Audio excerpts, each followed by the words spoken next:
They have over 25,000 dead voters on the rolls. They know this because they've been sued to remove them. Multiple times they've been sued, and yet she still drags her feet on that. I wonder why.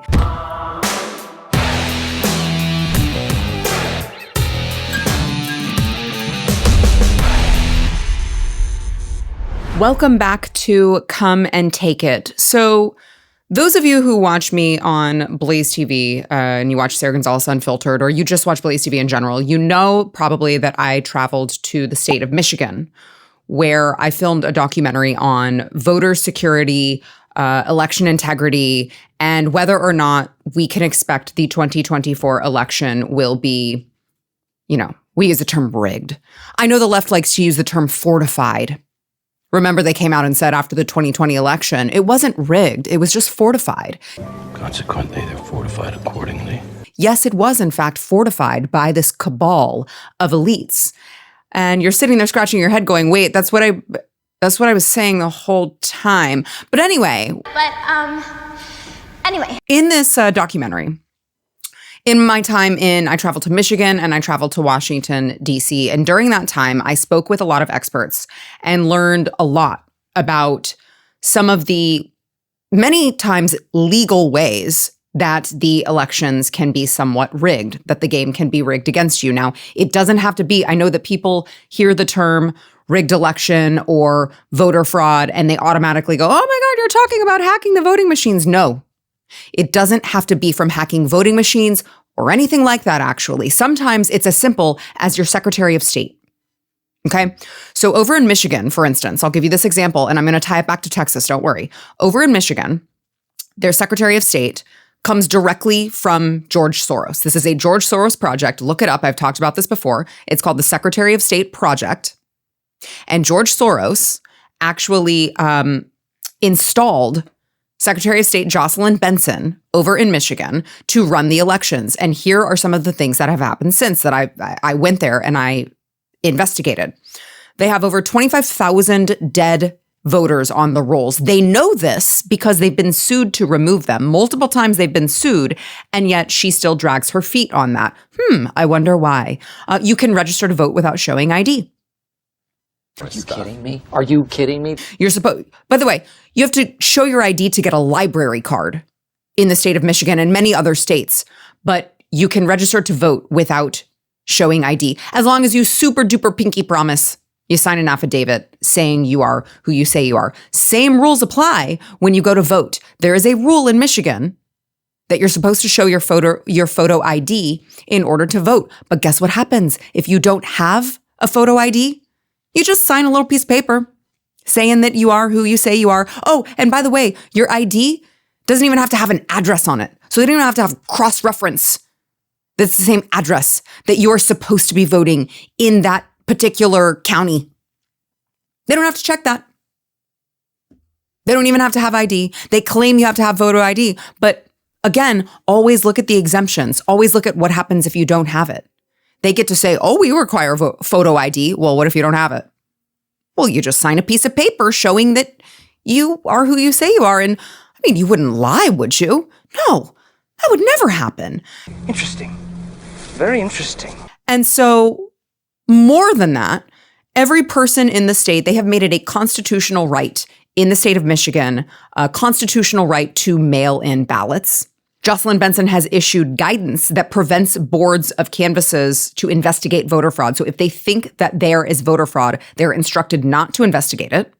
And she's instructed the clerks who are supposed to be checking signatures on absentee ballots. Well, her instruction is you're actually supposed to assume that the absentee ballot signatures are accurate. Are you kidding me? Are you kidding me? So anytime you get an absentee ballot with a signature, the presumption now, according to the Secretary of State over in Michigan, Jocelyn Benson, the presumption is that these are accurate. So this is a woman who has been sued multiple times over her handling of election integrity, because if you look at this and you look at all of the details on how she has rigged the system and made it, of course, easier to commit fraud rather than harder, she's been sued multiple times over it. What reason do you think she would have that would be innocent, that would be naive, that would be ignorant, that would not be with complete malice? What reason would she have for doing all of these things? Can you think of one? I can't. And so it was when I started going and investigating this type of thing that I really started learning the significance and importance of the Secretary of State when it comes to election integrity. Most people forget about the position, what the position entails, what all they are in charge of. It's typically like this unknown name, which I think is why George Soros has been so cunning in going after these seats. He knows that nobody pays attention to who the Secretary of State is. He also understands the significance, the importance of that Secretary of State. They are the first line of defense when it comes to protecting election integrity. They are also the first line of defense when it comes to not protecting election integrity. And so you would expect when I'm talking about voter integrity, election integrity, voter fraud, and making sure that elections in particular states are safe and secure, you would expect that Texas would be at the top of this list, right? You would expect, knowing what you know about the state of Texas, knowing what you know about our reputation, that we would have this no-nonsense Secretary of State who doesn't put up with anything. Well, you'd be wrong. And I want to get into just how pervasive this type of thing, even in the state of Texas, how pervasive this is. You're not going to want to miss this. And we are going to get into that right after this short break. We'll be right back. Are you worried about your kid's future? You should be. I'm Charles Blaine with Texas Tomorrow. This is a show where we're going to talk about the issues and the people that are pushing the policies that concern your family, your home, and your kids. Catch Texas Tomorrow every Thursday. So I'd like to introduce you to Texas Secretary of State Jane Nelson. Now, last month, as we're gearing up for what I would say is one of the most important, if not the most important election of our lifetime, or at least of my lifetime, I'm not sure about yours. Last month, Attorney General here in the state of Texas, Ken Paxton, sent a letter to Secretary of State Nelson asking for her assistance in forcing the federal government to help identify whether or not certain registered voters in the state were in fact legal citizens and therefore allowed to vote. First of all, it shouldn't take Ken Paxton sending her a letter. She should already be on top of that, right? It's one of those things. You had one job. You have one job. If nothing else, this is it. Do your job! Be on top of whether or not we have non-citizens who are able to vote in our elections. Kind of a big deal. So from TexasScorecard.com, it says, on the same day as Paxton's initial request to Jane Nelson, Nelson sent a letter to U.S. Citizenship and Immigration Services Director. However, Nelson's letter used a different language, requesting assistance, quote, verifying or ascertaining the citizenship or immigration status of certain individuals on the state of Texas voter rolls. So it was a different language than what Paxton had requested. Now, Paxton's office criticized Nelson's approach, stating that her letter, quote, did not provide any information to the federal government about the individuals whose citizenship status needed to be verified, which defeats the purpose of the letter. They had that information. They didn't provide it to them. They gave them a letter. They gave them a request that allowed the federal government to drag their feet, to delay. Now, who do you trust in that exchange, by the way? Because Nelson's like, oh, I sent the letter. And Paxton's like, you didn't send it the right way. Who do you trust in that exchange?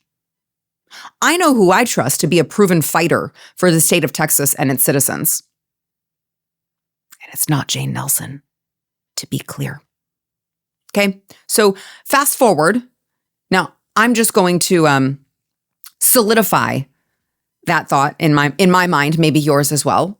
Whoever you think you trust in that exchange. Okay, well, just add on top of that. Fast forward to last week. This happens. New Texas SOS, Secretary of State, of course, advisory allows non-citizen licenses as voter ID.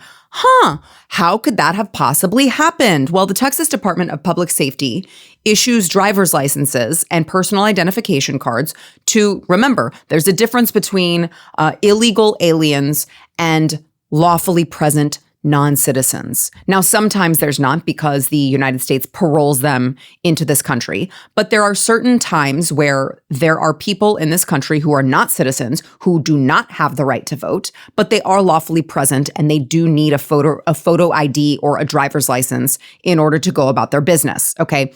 These particular IDs are clearly marked either temporary visitor or limited term on their particular driver's licenses, and it expires after 1 year or when the person's period of lawful presence expires. So this guidance, this advisory, so to speak, admits that these types of IDs should not be used to vote. Like, they admit that non-citizen IDs are not supposed to be used when voting, but then, strangely, this same advisory directs poll workers to offer a regular ballot to people on the voter rolls who present a non-citizen ID. I don't like the sound of that. Make that make sense, Jane. It says the election judge or clerk should inform the individual that the identification presented suggests that the individual is not a United States citizen. The election judge or clerk should then inform the individual as to the eligibility requirements to vote in the state of Texas. Now, here's where it gets really crazy. If the individual does not have further questions or concerns and wishes to proceed to vote, the individual should be offered a regular ballot. Wow. Sounds a whole lot like what's going on in the state of Michigan, where they have a George Soros installed Secretary of State. You tell me, what is the difference?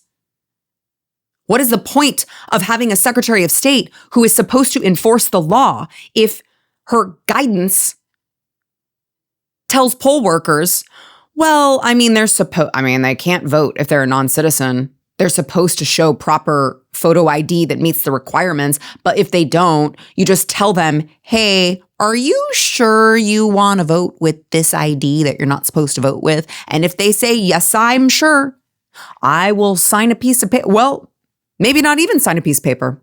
You just don't have to have any questions or concerns, which, by the way, makes that worse than Michigan. You're just, nope, don't have any more questions or concerns. I am here to illegally vote. I don't have any questions about it. Hand me the ballot. Let's get this taken care of. We will proceed, and my vote will be counted in your very, very safe and secure election. Does that not sound intentionally duplicitous? What in the world, again, would be the innocent explanation for admitting these are not to be allowed, and then saying, but we're going to allow them anyway? By the way, this is new, okay? Or at least relatively new, because prior election materials were very clear that these limited term non-citizen IDs were not to be used to vote. Now, all of a sudden, just trust them. It's fine. Just trust them. Again, sounds a whole lot like Michigan, where George Soros has worked very hard. George Soros has also invested a lot of money here in the state of Texas to flip it blue. Is Jane Nelson the first one? Has he had any conversations with her? Because it sounds a little George Soros-y, what she did. So thank God for Texas activists, okay? Thank God for publications like Texas Scorecard, who brought this to light on their website. They're writing up articles about this, letting Texans know, here's what is happening in your state that you think is secure. And so the backlash was strong. It was swift, at which point I guess Jane started getting a little nervous. Yeah, turns out you can't steal elections and expect to go quietly into the night. That doesn't happen here in Texas. They tried it once with the impeachment of Attorney General Ken Paxton. Ask the Texas legislature, ask the Texas House how that worked out. Did not go well. So you don't get to dilute our votes here in the state of Texas with no consequence. You could try it. You can try it. I believe they called that F around and find out. And she did. And when I talk about what happened after that, I want to talk about how many people, how many votes we're possibly talking about here. Okay. According to Congressman Chip Roy, Texas DPS lists a number of 2,824,613 non-citizens Never tell me the odds. who have driver's license or IDs issued by the state. That's nearly 3 million people who Jane Nelson was totally comfortable allowing a vote in our election. That should terrify you.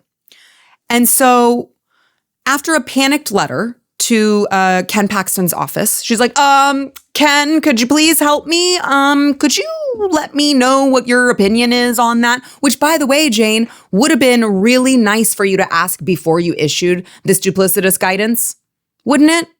If you really cared about protecting election integrity, wouldn't you have double checked on that before you issued the guidance quietly, hoping that no one would see? Just saying.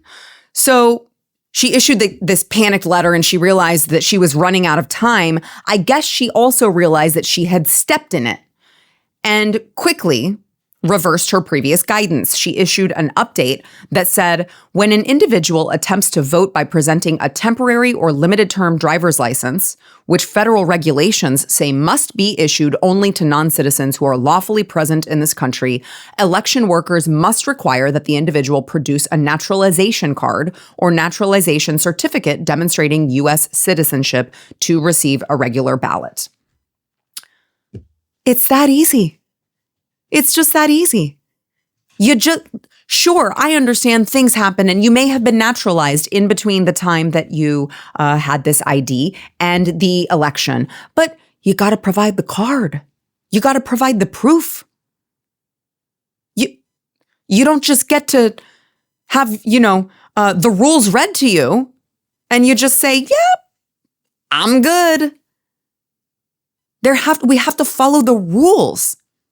And if you can't rely on your Secretary of State here in Texas to understand that, to acknowledge that, to protect that, if our Secretary of State here in Texas is so quickly willing to just throw out the rule of law, to throw out the way that we do things, to throw out proper procedures, just seemingly because why? I'd like to know the answer to that question.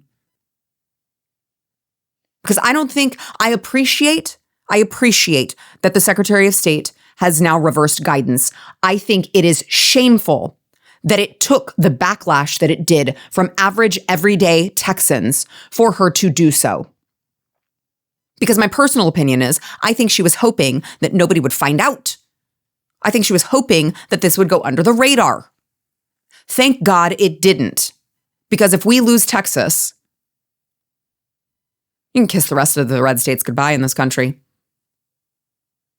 And I want to remind you guys, just let this serve as a reminder to you that every single office, every single appointment here in the state matters. And we cannot forget to be paying attention to these seemingly benign, quote, boring offices and appointments. We can't just forget about those and write them off. Oh, that they're fine. They don't have any power. No, actually they do. Especially when it comes to voter integrity, which is everything in this state. Because if we lose that, we are just ripe for George Soros to turn our state blue. So y'all be ever vigilant, even here in the state of Texas, and we will see you next time on Come and Take It.